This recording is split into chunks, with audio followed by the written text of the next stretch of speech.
Hi, I'm Dr. Vanda Vipolska, and this is Inequality Bites. This is poetry, redefined sagas from the left behind, novels of a different kind, need to make a state of mind. Look how masterminds are getting sent down for time. Take a look at our strengths all combined.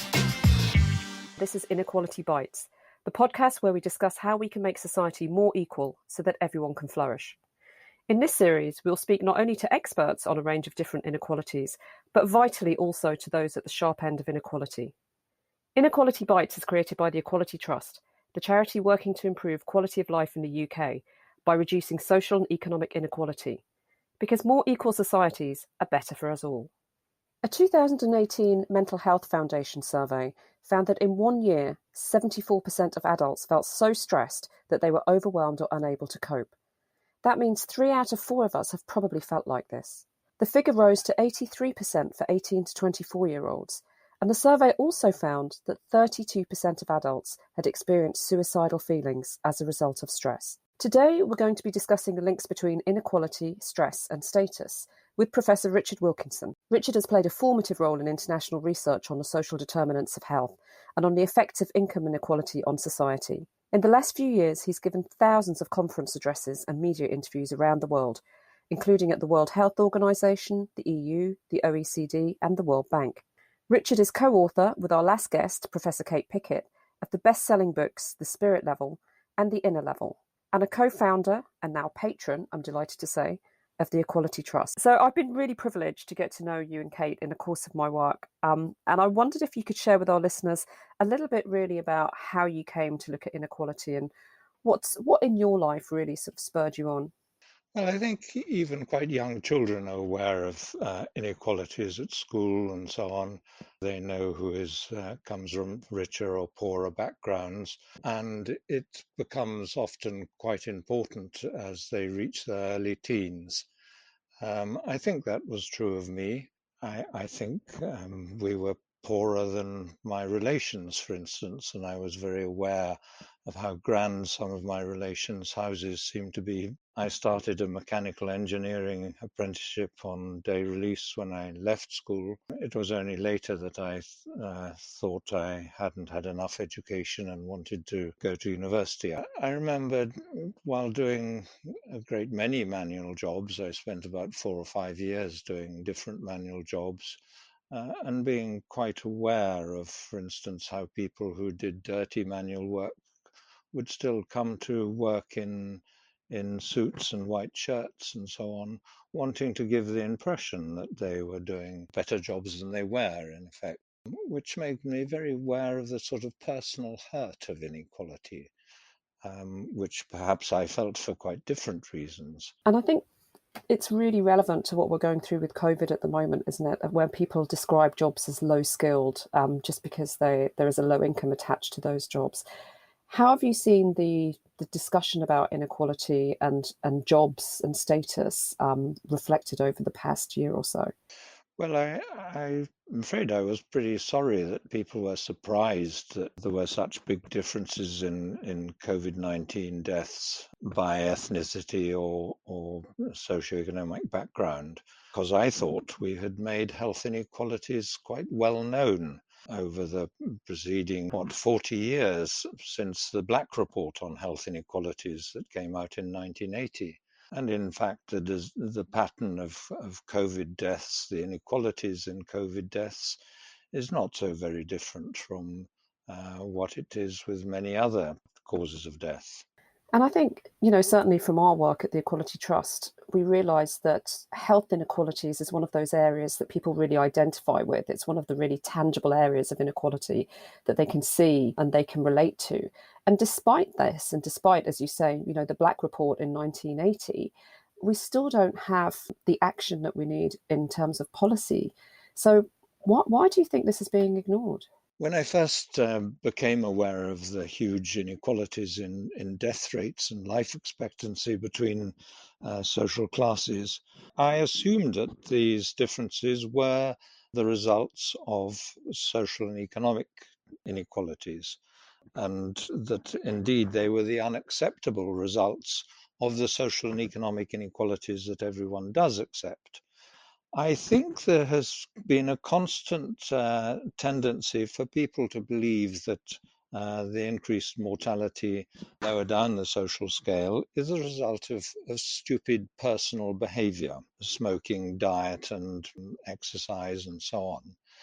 Although some of the differences are explained like that, actually, when you think about it, you have to explain why those unhealthy behaviors are more common lower down the social ladder.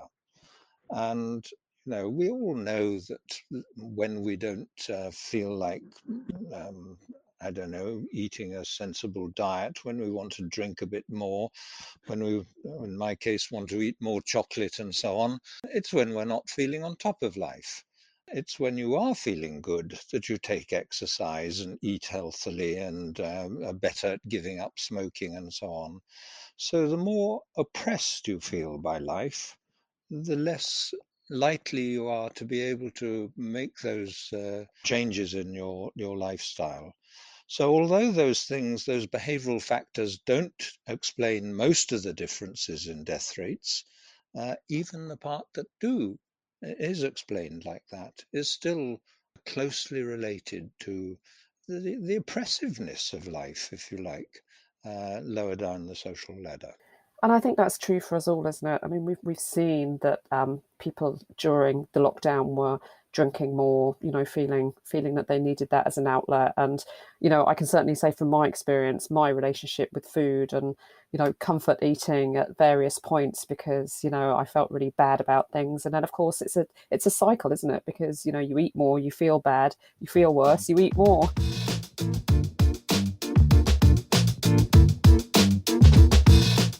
In our previous episode, we heard from Professor Kate Pickett about the spirit level. In this episode, we're going to be talking about your second book together, The Inner Level. So can you talk us through the book's key findings? Well, we wrote it, I think, because in the spirit level, we were talking about things that are sort of out there in society related to inequality. I mean, we showed that there's more higher homicide rates and higher death rates in more unequal countries. But I think people have an idea that that's all stuff out there. It doesn't really affect them personally. To know, for instance, that there are more people in prison in more unequal countries. So, what we're trying to do is to show that inequality affects us quite intimately. The outcomes we looked at in the spirit level showed that inequality has psychological effects. It goes through the mind, it does something to how we behave. And so the inner level is an attempt to sort that out. And I think key in that relationship is that if you live in a society where some people are hugely important and others are seen as really worthless at the bottom, we all become more worried about how we are seen and judged. It undermines our own sense of self-worth, leads to increases in insecurity, self-doubt, worries about how you come across, what other people think of you, whether they think of you as clever or stupid, attractive, unattractive, all that kind of thing. All that worry about personal self-presentation, if you like, becomes worse. And in a way, the easiest way of understanding it is simply that inequality increases the importance of class and status. Even if we think we can stop ourselves judging other people like this, we certainly don't think they'll not judge us like that.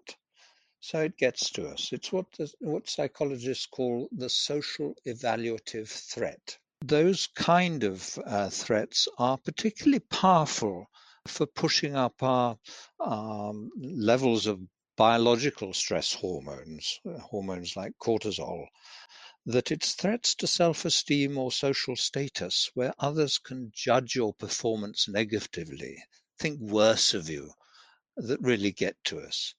And that's really the key to what we're writing about in the inner level and how that goes on to affect mental health. There were lots of different examples of this status anxiety, and I wondered if you could just talk about a few of those examples. What were the worst examples you found? We're all affected differently by these insecurities. Some people are quite thick-skinned and don't feel it too badly, and other people have very high levels of social anxiety. But the ones with high levels of social anxiety, they'll do things like using the self-checkout in supermarkets so they don't have to even talk to the checkout assistant. They'll go perhaps in the daytime so they can wear dark glasses and feel more sort of protected. And people will avoid social contact. You know, if you're too worried about how other people see and judge you, if you think people think you're stupid and unattractive and boring and so on, you avoid social contact. People who don't answer the phone or won't go to the front door when the bell rings, all those things. I mean, it's particularly severe when it's contact with strangers. Your interaction with friends, of course, makes you more relaxed, and friendship. The more friends you have, the better your health. You actually see the relaxing effects of this on people's physiology. I think we're really getting at what might be the most important sources of chronic stress in modern societies. And people often think if chronic stress matters, and indeed it's related to more rapid aging and increased vulnerability to a whole range of diseases, then, you know, what are the most important sources of chronic stress? Well, maybe it's losing your job or your house or having a relation sent to prison. And that's true, but those things are less common. If you're looking at stresses in the population as a whole, then we all feel these anxieties about how we're seen and judged. We pretend not to. Everyone else looks very confident, but we know those self-doubts in ourselves. I think actually one of the important things we can do is simply not hide that from other people, so that we recognize this as part of our common humanity. And you feel it, and you feel it, just like I do. It's something we share. And I think more and more we're seeing, especially, in terms of discussion of leadership, the importance of showing vulnerability and having the courage to be vulnerable. And I think, that obviously relates to that. And I think one of the things that we noticed when we were talking to our young people in their meeting with the UN Special Rapporteur on Poverty was that the value they placed on consumerism, on certain items. I showed the Guardian article to my son, and he said, "Oh, they can't be poor. They've got designer headphones and all this sort of thing." And I said, "Well, those kids will go without eating for a while or go without a few things because they feel the need in their circles to have those signs and those signifiers that they're in the right crowd, that they belong." And it's a really deep feeling. And so I think, when we're thinking about inequality and consumerism, what role does that play? Well, and what we do endlessly is hide not only those insecurities, but we pretend we have we're better off than we really are. And even an international survey where they interviewed people in poverty in different countries, as varied as in India and Norway, where poverty means quite different things in terms of your material living standards. They found in each case, people at the bottom feel a sense of failure, they feel looked down on, and they hide it from other people. And now there are quite a lot of studies that show that if you live in a more unequal area, you're more likely to spend money on a car that looks a bit flashy, or designer clothes, or whatever it is. So that sort of consumerism is driven by the status competition, which is exacerbated by inequality. And of course, it's very important to bring that under control by reducing inequality in order to move towards more sustainable development. And I think also in your writing, you've also always been a huge advocate of tackling climate change and the climate condition. And obviously, the more we buy, the more is produced, the more damage is done to the planet. So, how do you see inequality and the climate movement linking up? Well, one way is what I've just been describing, and I think it's an important way. In order to rein in consumerism and overconsumption and so on, we have to start by reducing inequality as the first step towards the transition to sustainability. But I think there are other important links between inequality and our failure to move towards sustainability. One of them is that community life weakens and people trust each other less in more unequal societies. They're less likely to know their neighbours or to be involved in local community life. And that's because with more inequality, we all become more out for ourselves. It is about whether I can be better than you. And in those circumstances, our common interests, our public spiritedness, it all declines. We're less likely to do the things that are for our common benefit. And you can see this quite clearly. Not only surveys of business leaders, for instance, show that business leaders in more unequal countries are less concerned with environmental issues. They obviously think it's the government's job, not their job. But at a more personal level, people in more equal societies recycle more of their waste. They're more likely to bicycle. They're more likely to be vegetarian. So, you can see that in a more equal social environment, people are beginning to do more about this stuff. I think it's that sense of collectivism, isn't it? That we are all in society together and we care about each other and we have that glue that keeps us together, that makes us responsible, not just for ourselves, but also for other people. Coming back to the book, why do more equal societies reduce stress and improve well-being? It has, I think, at the center of it is the way in which our increased concern and insecurities about status differences undermine social connections. I'm less likely to go to my neighbors and think and talk to them because I'm worried that they'll think I'm interfering or I'm being a busybody or what am I after or all those kind of things. So I keep myself to myself. That's a sort of reaction. But what you see in more unequal countries is really that those insecurities about our self-worth that are increased by inequality, they feed into what is called the dominance behavioral system. Apparently, we, like animals that live in hierarchies, have systems in our brain for dealing with status differentials. To judge whether you're above or below me. And you can imagine a monkey has to know very well who it has to be scared of, avoid eye contact and be obsequious and so on to its superiors. And yet it doesn't have to do that to its inferiors.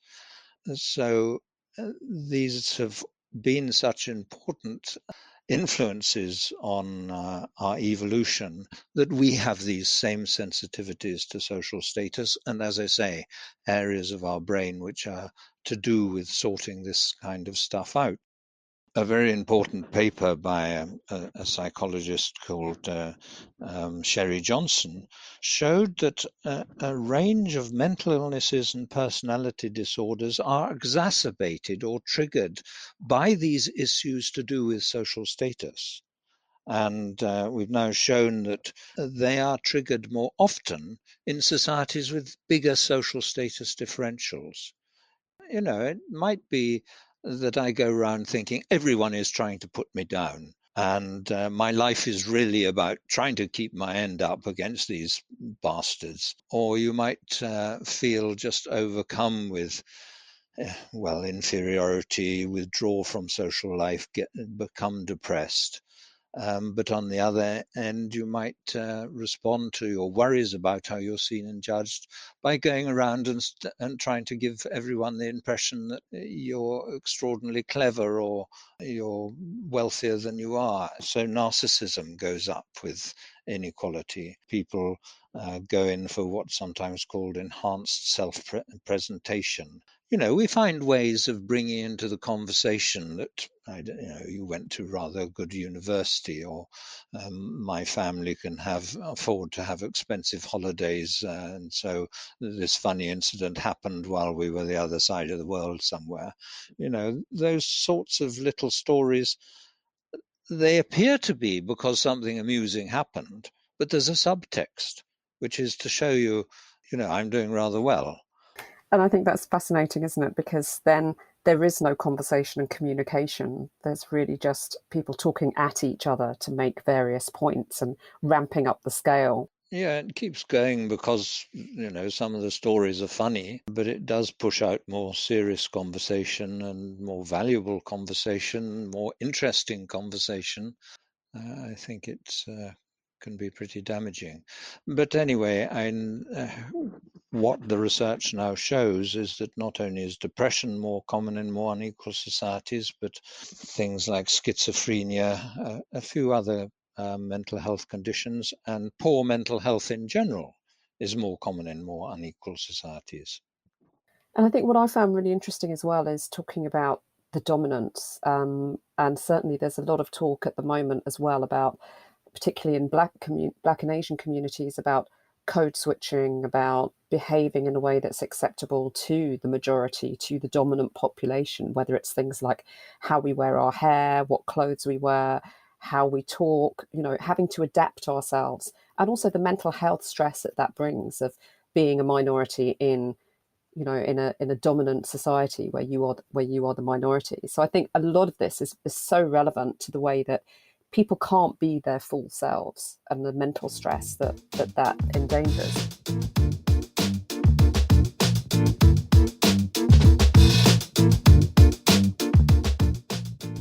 Thanks for listening to Inequality Bites. If you're enjoying today's podcast, would you consider donating the cost of a cup of coffee or lunch to the Equality Trust? This will help us to support young people to speak truth to power, to campaign on key issues like fair and equal pay, and to produce more online content like this podcast to raise awareness of the damage that inequality causes and how we can reduce this, because inequality is not inevitable. We understand that not everyone can donate, so if you can't, then please visit our website to sign up to our mailing list, take action on our latest campaigns, and follow us on social media. Thanks for listening, and enjoy the rest of the podcast.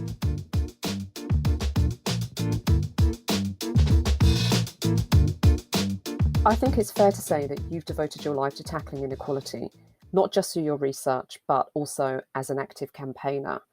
So what is it that really drives you to do this? I think that we all have a sense of purpose, and it's a sense of purpose in relation to other people. I mean, if you cook a meal for somebody or that they enjoy, you feel there's a bit of sort of self-realization.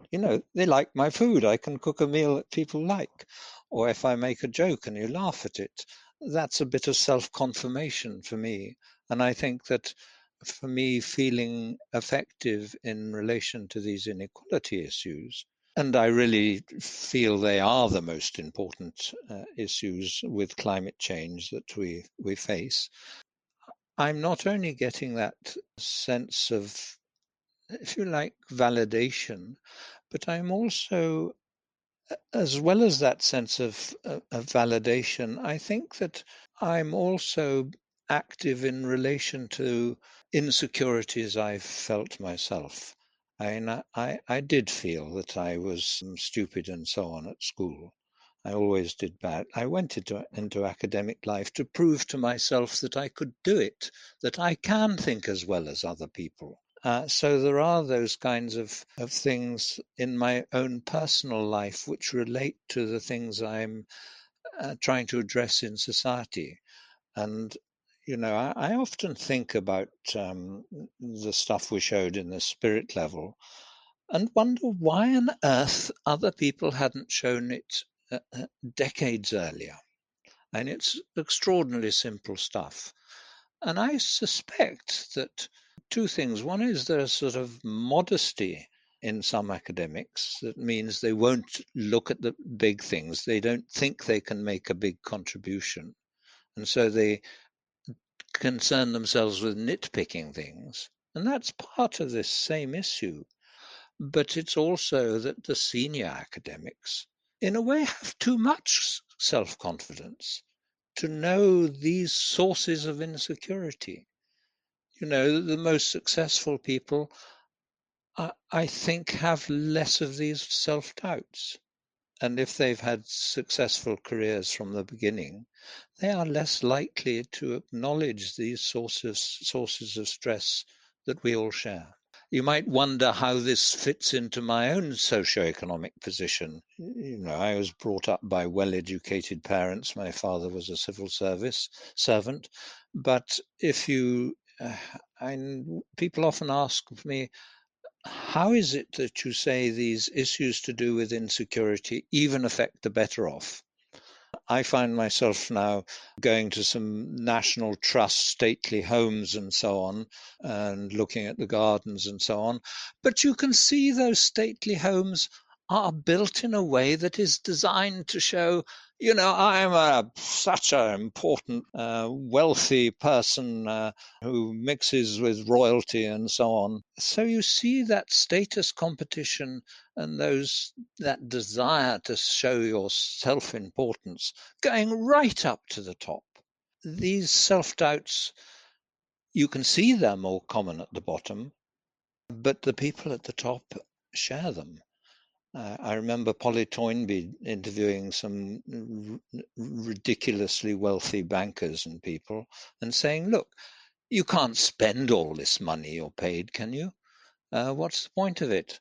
And the answer was, yeah, but it shows me I'm better than the next man.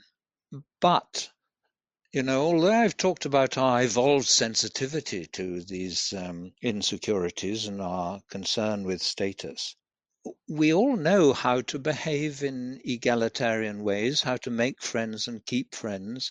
We have different social strategies. We use them both all the time. You know, if you come to dinner with me, we treat each other as equals. In other settings, people can be very snobbish and name drop and pretend to be better than they are. At a personal level, we all find that very annoying. You know, if you pretend you're better than me, I say, who the hell do you think you are? And I can totally identify with that, Richard, what you were saying at the beginning. I think I did an academic degree and stayed in academia because I was desperate to prove to myself that I could rise above being working class, and having a doctorate and going to a university was something that would make me firmly middle class and make me believe in myself that I could do better. And I only really realised that a couple of years ago, that it was a love of the subject I was studying, but it was also about proving to myself that I could do something and I could be accepted in these areas.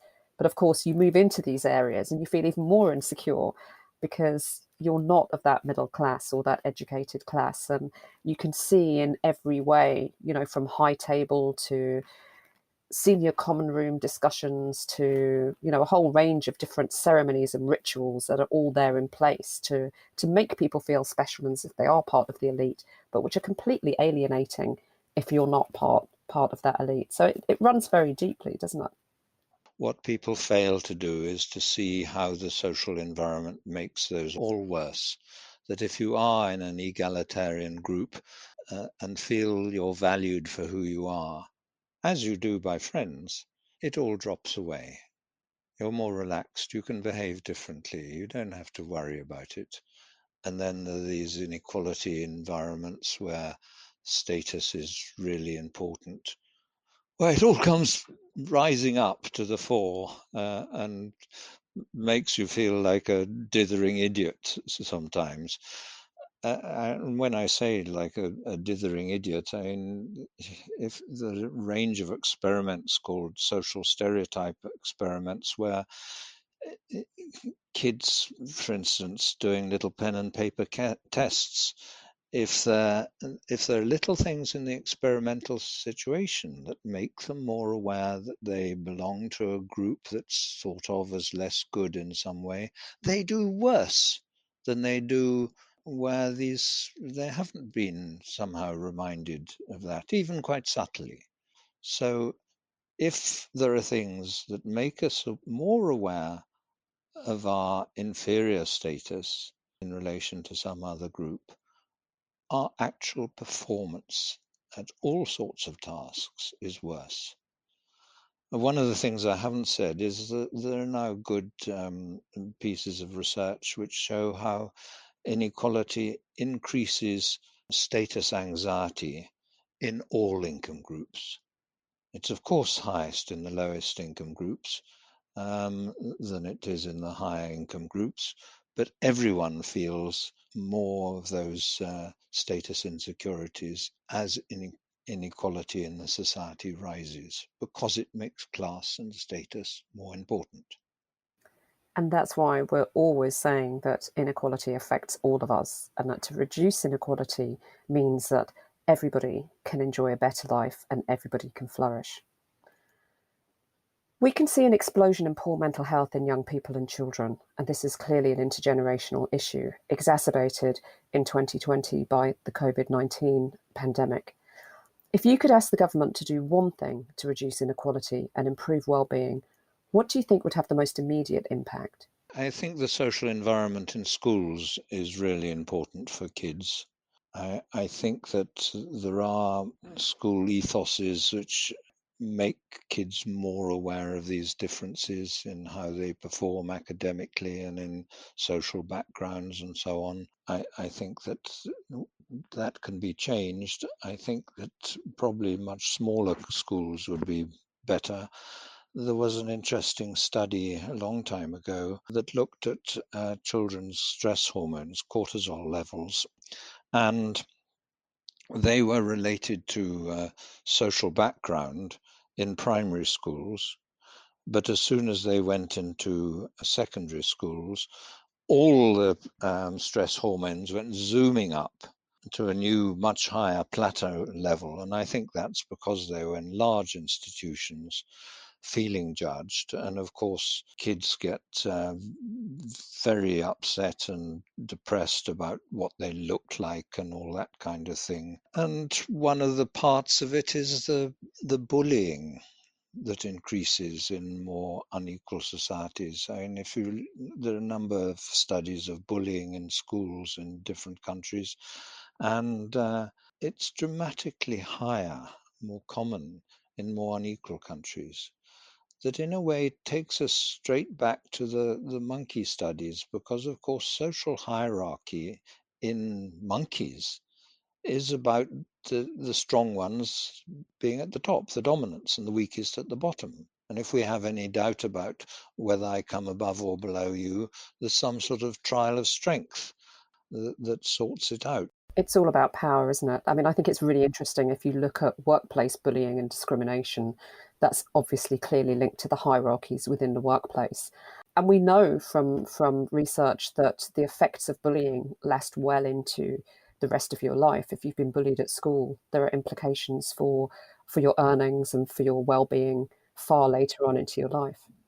It casts, as people say, a long shadow forwards, affecting your personality development well into adulthood and I think beyond. But although I mentioned what can be done or how we need things to be done at school and about the school social environment, basically I think that the only long-term solution is to reduce the income inequalities between parents.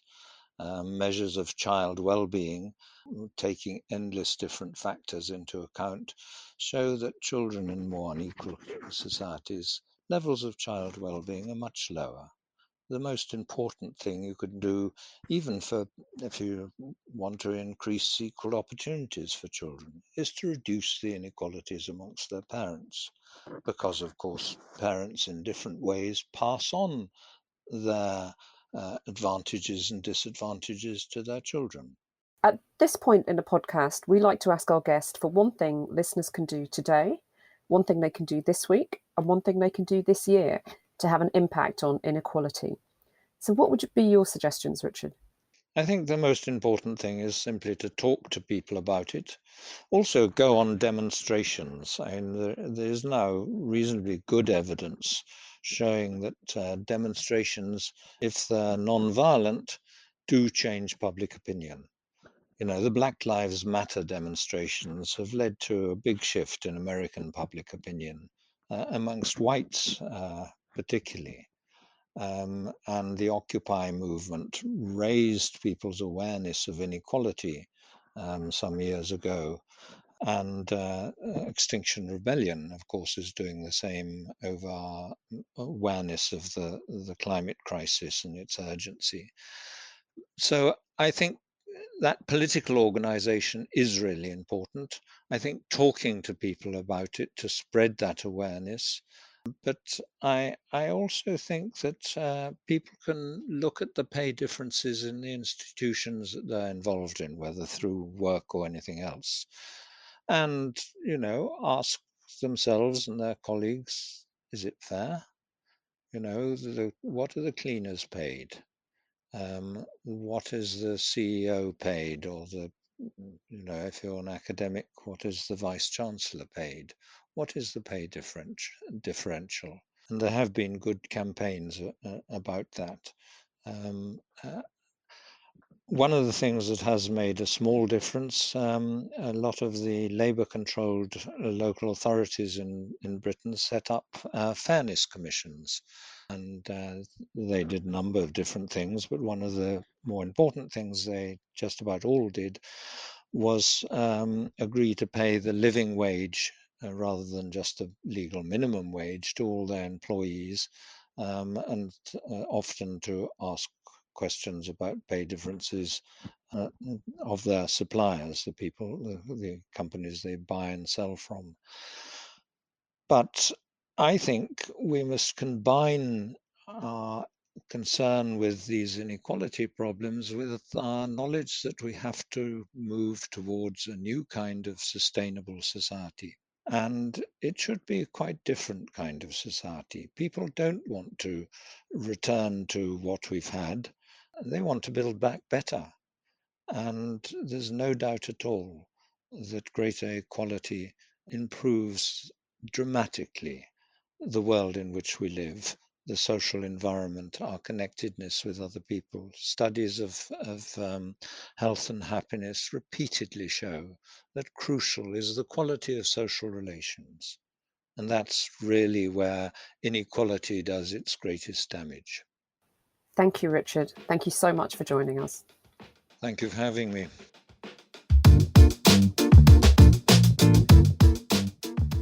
Thanks for listening to Inequality Bites, the podcast exploring not just the damage that inequality is causing, but also the solutions, so that we can create a more equal society that's better for everyone. In our next episode, I'll be chatting to Mary Ann Stevenson, Director of the UK Women's Budget Group, about the persistent issue of unequal pay and the fact that women are still fighting for pay equality 50 years after the passage of the Equal Pay Act. You know, one of the things that makes the biggest difference is actually having transparent pay scales. So everybody knows what everybody else gets paid. You know, that's fairly standard in large parts of the public sector, but in parts of the private sector, that's just looked on in horror, because there is this sort of assumption that you need to be able to negotiate salaries with people on an individual basis, when we know that disadvantages women, it disadvantages people of colour, it disadvantages disabled people. And that's not because of a failure to negotiate. We also know that if women negotiate for a pay rise, they're judged more harshly by their employers than men are. So you're in a sort of damned if you do, damned if you don't situation. Let us know what you thought on Twitter. Subscribe, like and review the podcast on Apple Podcasts, Spotify, Stitcher, Acast, or whatever platform you're listening on, and tell your friends. See you next time for Inequality Bites.